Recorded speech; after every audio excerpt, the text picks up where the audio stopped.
व्यस्त है। आप सभी को स्वतंत्रता दिवस की शुभकामनाएं। आज के दिन क्या आप उन लोगों को याद करना चाहेंगे जिनके घर इस आज़ाद भारत में बिना किसी सुनवाई और दोष सिद्धि के गिरा दिए गए? क्या आप उन लोगों की जगह खुद को रखकर सोचना चाहेंगे कि उन्हें इस वक्त कैसा लग रहा होगा?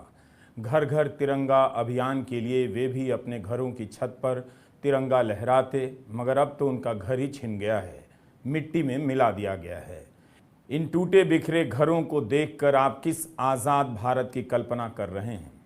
क्या उस आज़ाद भारत की जहां बुलडोज़र को इंसान से ज़्यादा आज़ादी मिल गई है?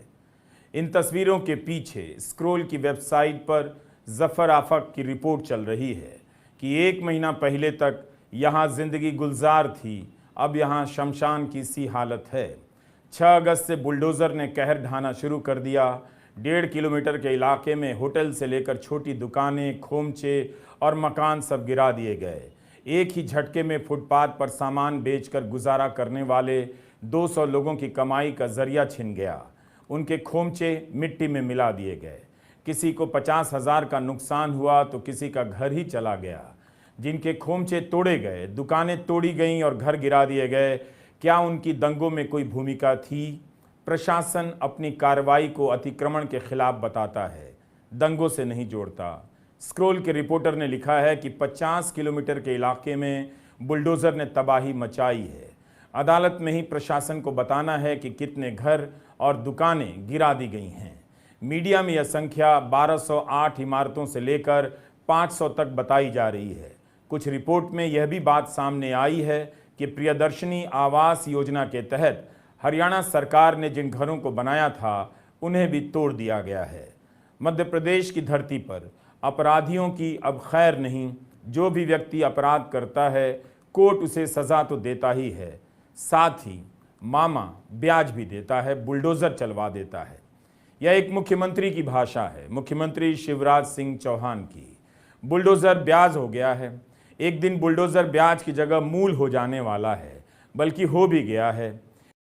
इसी हफ्ते खबर आई कि गांधी के बनाए गुजरात विद्यापीठ में सर्वधर्म प्रार्थना रोक दी गई और बनारस के राजघाट स्थित महात्मा गांधी और आचार्य विनोबा भावे के सर्व सेवा संघ भवन को 12 अगस्त के दिन बुलडोज़र से गिरा दिया गया। लोगों ने अपनी पूरी ताकत लगा दी कि मीडिया सुन ले, कोर्ट सुन ले, प्रशासन सुन ले, सरकार सुन ले, मगर बुलडोज़र ना आदमी को पहचानता है ना गांधी को। उसने यह इमारत गिरा दी।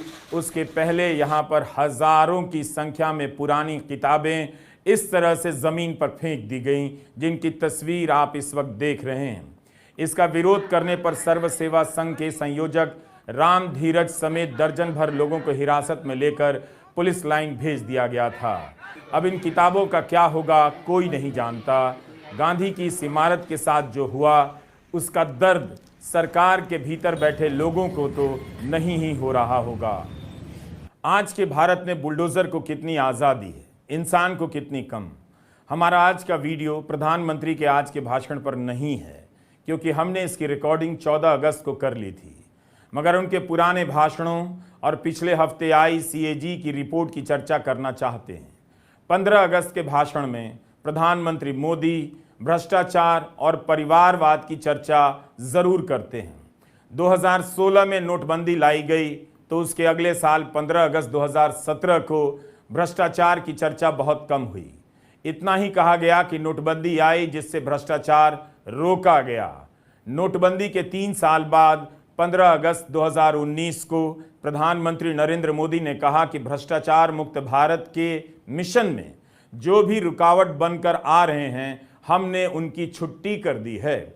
2019 के 3 साल बाद 15 अगस्त 2022 को प्रधानमंत्री नरेंद्र मोदी कहते हैं कि भ्रष्टाचार के खिलाफ एक निर्णायक कालखंड में अब हिंदुस्तान कदम रख रहा है।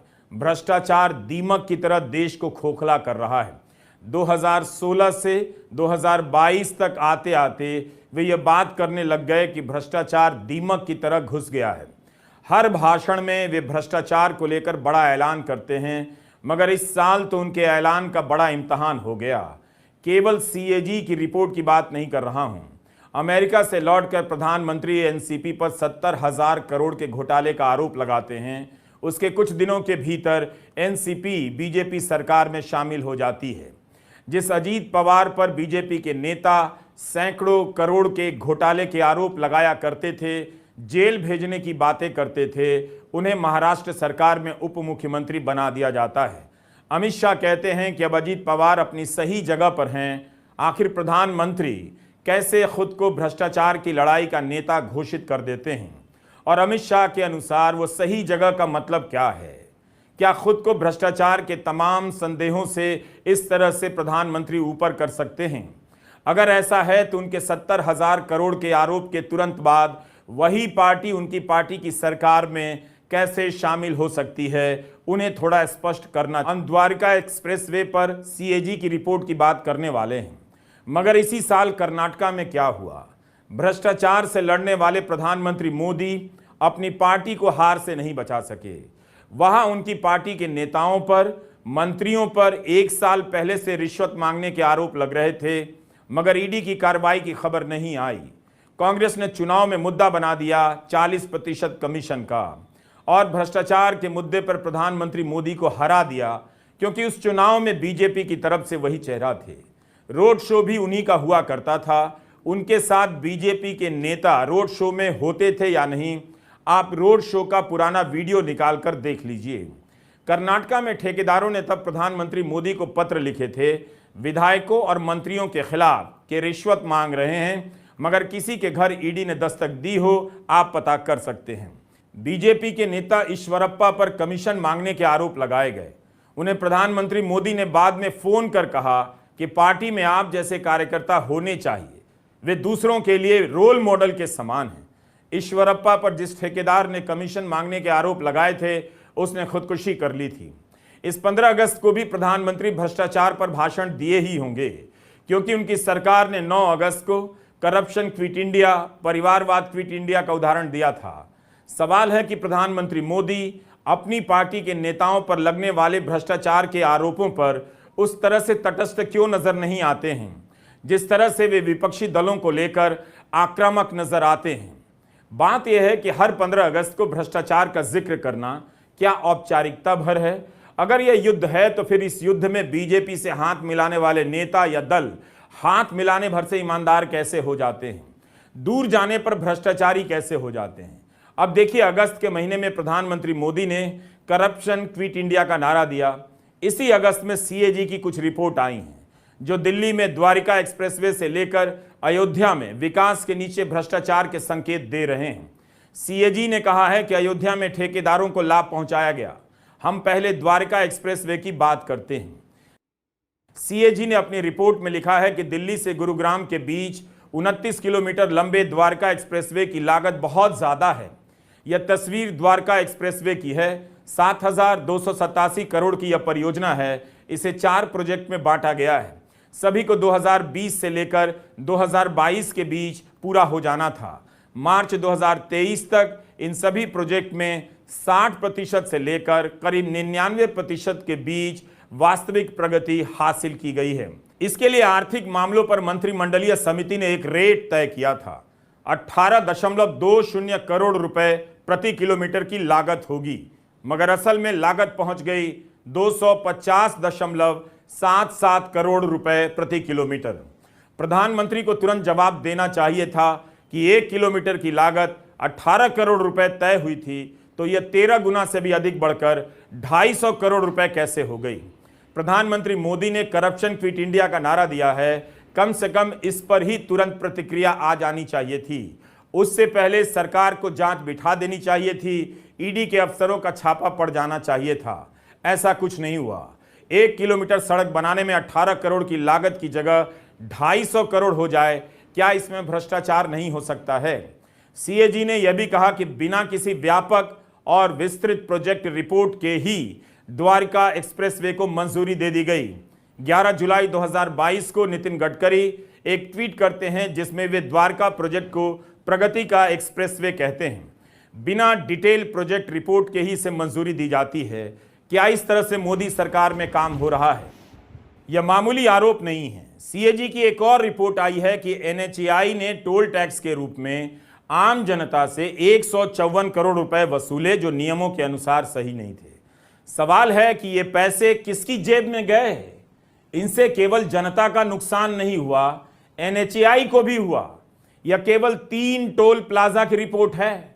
प्रधानमंत्री अक्सर दावा करते हैं कि टेक्नोलॉजी के इस्तेमाल से भ्रष्टाचार पर रोक लगा दी गई है। लोगों के पैसे सीधे खाते में पहुंचते हैं और इससे 2 लाख करोड़ रुपए की बचत होती है। किस आधार पर इतनी बचत का ऐलान किया जा रहा है? सरकार को बताना चाहिए और प्रेस को पूछना चाहिए कि क्या डायरेक्ट बेनिफिट ट्रांसफर में 2 लाख करोड़ का कोई घोटाला हुआ था? कोई तो आधार होना चाहिए इस दावे का, मगर कोई पूछता नहीं। बस ये संख्या बार बार दोहराई जाती है कि डायरेक्ट बेनिफिट ट्रांसफर से 2 लाख करोड़ रुपए की बचत हो रही है। लेकिन इसी से भ्रष्टाचार खत्म नहीं हो जाता है। रही बात टेक्नोलॉजी की, तो आयुष्मान योजना पर CAG की रिपोर्ट देखिए। आयुष्मान योजना के तहत 7.5 लाख लाभार्थी ऐसे हैं जिनका फोन नंबर एक ही है, 999999999। केवल यही नहीं, केवल करीब 1,40,000 लाभार्थी ऐसे हैं जिन्हें 10 बार 8 वाले नंबर से जोड़ा गया है। 90,000 लाभार्थी के आगे 9 के आगे 9 शून्य हैं। 20 फोन नंबर ऐसे हैं जिनसे 10,000 से लेकर 50,000 लाभार्थियों को जोड़ा गया है। यह योजना गरीबों के लिए है, मगर पाया गया है कि ऐसे लोग भी हैं जो इसका लाभ ले रहे हैं, जिन्हें सरकार पेंशन देती है और वे गरीब नहीं हैं। कौन इतनी मेहनत कर सकता है कि एक ही नंबर 7.5 लाख लोगों के नाम के आगे डालता चला जाए? क्या यह जालसाजी है, भ्रष्टाचार है? सरकार बताए। यह अजीब घोटाला लगता है। क्या इस तरह से इस योजना को लागू किया जा रहा है? प्रधानमंत्री इस योजना का बहुत प्रचार करते हैं। 5 साल से यह योजना चल रही है, फिर ऐसी गड़बड़ी कैसे हो सकती है? उसी तरह से भारत के नियंत्रक एवं महालेखा परीक्षक CAG ने केंद्र सरकार की अयोध्या विकास परियोजना में भी कई गड़बड़ियां पकड़ी हैं। इंडियन एक्सप्रेस की रिपोर्ट आपने देखी होगी। CAG ने कहा है कि ठेकेदारों को करीब 20 करोड़ का अनुचित लाभ दिया है कि काफी कुछ बन गया है। गुप्तार घाट, फैजाबाद और अयोध्या शहर से अलग गैर आवासीय आबादी वाला इलाका है। CAG ने लिखा है कि अयोध्या के गुप्तार घाट में काम को 14 हिस्सों में बराबर बराबर बांटा गया और अलग अलग निजी ठेकेदारों को काम दिए गए। लेकिन सिंचाई विभाग ने ठेकेदारों की बोलियों और दरों के तुलनात्मक विश्लेषण करने में उचित सावधानी नहीं बरती। एक ही तरह का काम है, मगर अलग अलग ठेकेदारों को अलग अलग रेट पर काम दिया गया है। इस कारण 19 लाख रुपए बच सकते थे, वो खर्च हो गए। खुद राज्य सरकार ने 3 ठेकेदारों का GST पंजीकरण रद्द कर दिया था, फिर उसे GST पंजीकरण के लिए 19 लाख रुपए दे दिए गए। कैग ने साफ साफ कहा है कि ठेकेदारों को उस काम के लिए पैसे दिए गए जो हुए ही नहीं थे। तो ये हाल है। कैग ने साफ साफ कहा है कि ठेकेदारों को उस काम के लिए पैसे दिए गए जो हुए ही नहीं थे। तो ये हाल है उस अयोध्या की। क्या राम के नाम पर यह सब हो रहा है? सरकार को सावधानी बरतनी चाहिए। मगर यह पहली रिपोर्ट नहीं है। आपको याद होगा दिसंबर 2021 में इंडियन एक्सप्रेस की खोजी रिपोर्ट आई थी, श्यामलाल यादव और संदीप सिंह की। इस रिपोर्ट के अनुसार अधिकारियों के रिश्तेदारों के नाम पर अयोध्या में जमीनें खरीदी जा रही थीं, खासकर उस ट्रस्ट की जमीन जिसके खिलाफ जांच चल रही थी। एक्सप्रेस की रिपोर्ट में दिखाया गया कि अयोध्या में विधायक से जुड़े ट्रस्ट उनके रिश्तेदार जमीन खरीद रहे हैं। अधिकारियों के रिश्तेदार भी इस काम में शामिल हैं। अधिकारियों ने इनकार किया था। इस रिपोर्ट के आने के बाद विपक्ष ने जांच की मांग की। कपिल सिब्बल ने ट्वीट किया कि आस्था, लालच और अवैध जमीन खरीद सब साथ साथ चल रहे हैं। दिल्ली और यूपी में न कोर्ट को नजर आ रहा है न सरकार को, लेकिन भगवान राम अवश्य ही चिंतित होंगे। उस साल जून के महीने में भी अयोध्या में जमीन की खरीद को लेकर खूब सवाल उठे थे। किस तरह से सरकारी दर से दोगुने कम दाम पर खरीदकर श्री राम जन्मभूमि ट्रस्ट को बेची गई जमीनें और मुनाफा कमाया गया। तब ट्रस्ट ने अपनी तरफ से कह दिया कि उनकी अपनी जांच में ऐसा कोई घोटाला नहीं हुआ है। ईडी की तो कोई जांच नहीं हुई, ट्रस्ट ने खुद ही जांच कर फैसला दे दिया। न्यूज लॉन्ड्री के बसंत कुमार और आयुष की भी रिपोर्ट थी कि बीजेपी के नेताओं के रिश्तेदारों ने मंदिर क्षेत्र के करीब की जमीन 20 लाख में खरीदी और 3 महीने के भीतर 2.5 करोड़ में ट्रस्ट को बेच दी, 12 गुना मुनाफा कमाया। न्यूज लॉन्ड्री की रिपोर्ट थी कि कथित रूप से सर्किल रेट से कम दाम पर जमीन खरीदी गई और ट्रस्ट को अधिक दाम पर बेची गई। मंदिर ट्रस्ट ने कहा कोई गड़बड़ी नहीं हुई थी। अयोध्या को लेकर सीएजी की रिपोर्ट आई है। आप इसके साथ साथ 2021 में आई इंडियन एक्सप्रेस और न्यूज लॉन्ड्री की रिपोर्ट भी देखिए, फिर पूछिए कि जब ऐसे आरोप लगे तब किसी जांच एजेंसी ने जांच की या फिर मंदिर ट्रस्ट के खंडन को ही जांच का फैसला मान लिया गया। 2021 के बाद से अयोध्या में इस तरह से सवाल मीडिया की रिपोर्ट से लगभग गायब होने लगे। सीएजी की रिपोर्ट के बाद फिर से वापस चर्चा में आ गए हैं। करप्शन क्विट इंडिया एक नारा भर है। नोटबंदी से भी भ्रष्टाचार जाने वाला था। अब नोटबंदी के 7 साल बाद भ्रष्टाचार मिटाने को लेकर फिर से एक नया नारा आ गया है। उधर इन नारों को घर घर लगाने वाले टमाटर खरीदने की लाइन में लगा दिए गए हैं, जहां वे चुपचाप टमाटर खरीदते हुए देखे जा सकते हैं। नोटबंदी के बाद से जनता लाइन मिस कर रही होगी, इसलिए टमाटर ने लाइन में लगने का मौका दिया है। हाउसिंग सोसाइटी के लोग टमाटर के लिए लाइन में लग रहे हैं, यह अच्छी बात नहीं।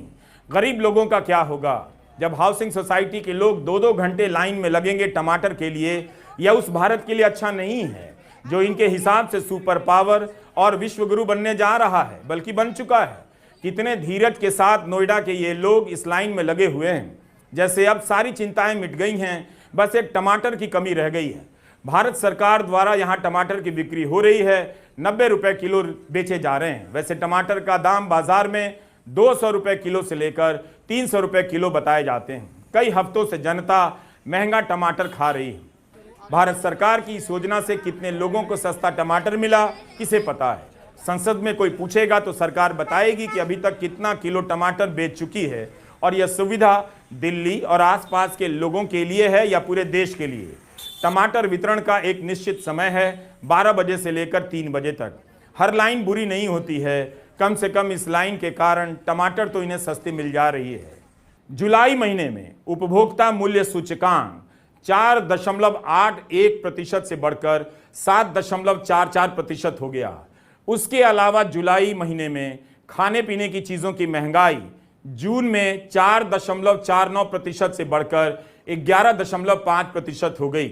टाइम्स ऑफ इंडिया की एक रिपोर्ट है कि जुलाई महीने में शाकाहारी थाली 28% महंगी हो गई। इसमें 20% योगदान अकेले टमाटर का है। प्याज भी 16% महंगा हुआ और आलू 6%। जुलाई में आपकी कमाई तो नहीं बढ़ी होगी, लेकिन इसी तरह से बारी बारी से महंगाई आती रहती है और आपकी जेब खाली करती रहती है। प्रधानमंत्री के भाषणों का भारत एक ऐसा भारत है जहां केवल उपलब्धियां हैं, जश्न हैं। आपको जोर जोर से बताया जाता है कि भारत में आयकर भरने वालों की संख्या बढ़ गई है, मगर यह बात धीरे से बताई जाती है कि असल में टैक्स भरने वालों की संख्या में काफी कमी आ गई है। बिजनेस लाइन की यह रिपोर्ट देखिए। टैक्स के नाम पर पैसा जमा करने वाले लोगों की संख्या 2020 में 3.57 करोड़ थी, मगर 2023 में घट गई, 2.23 करोड़ रह गई। यानी असल में टैक्स जमा करने वालों की संख्या घट गई। लोगों की कमाई घटी होगी या बंद हो गई होगी, तभी ऐसा हुआ होगा। मगर आपको बताया जाता है कि 2023 के वित्त वर्ष में 7.4 करोड़ लोगों ने आयकर भरा। यह संख्या पिछले वर्ष के मुकाबले काफी बढ़ गई, लेकिन यह वो संख्या है जिसमें से 70% लोगों ने केवल 0 टैक्स भरा है। आजादी का दिन है, सवाल पूछने का दिन होना चाहिए। उसी से पता चलेगा आपके पास कितनी आजादी है। जो जिस हाल में है उसके लिए आज का दिन बहुत बड़ा है। दिल बढ़ाकर एक दूसरे को गले लगाइए। उस लाउडस्पीकर की तरफ कान मत दीजिए जिससे नफरत की आवाजें आती हैं। नफरत की भाषा बोलने वाले गोदी मीडिया से दूर रहा कीजिए। गोदी मीडिया से जब तक आप आजाद नहीं होंगे, आप आजादी का जीवन नहीं जी सकते हैं। सुप्रीम कोर्ट के मुख्य न्यायाधीश ने कहा है कि नफरत फैलाने वाले चैनलों को रेगुलेट करने के लिए news broadcasters and digital association NBDA के नियम प्रभावी नहीं हैं। चीफ जस्टिस ने कहा है कि बेहतर और प्रभावी व्यवस्था होनी चाहिए। इन पर जो जुर्माना लगाया जा रहा है वो काफ़ी कम है। 2008 के हिसाब से 1 लाख का जुर्माना लगाया जा रहा था, मगर अब मुनाफे के अनुपात में जुर्माना होना चाहिए। अगर आज आप आज़ादी के अवसर पर लड्डू या जलेबी या आइसक्रीम खा रहे हैं तो उस वक्त गोदी मीडिया ज़रूर बंद कर दीजिए, मिठास का पता नहीं चलेगा। भारत पर गर्व करने के लिए वाकई में हज़ार चीज़ें हैं, मगर आप इसके गोदी मीडिया पर गर्व कभी नहीं कर पाएंगे। खुद से एक बार ये सवाल करके देख लीजिए, क्या आपको गोदी मीडिया पर गर्व होता है? आप सभी को फिर से स्वतंत्रता दिवस की ढेरों शुभकामनाएं। नमस्कार, मैं रवीश कुमार।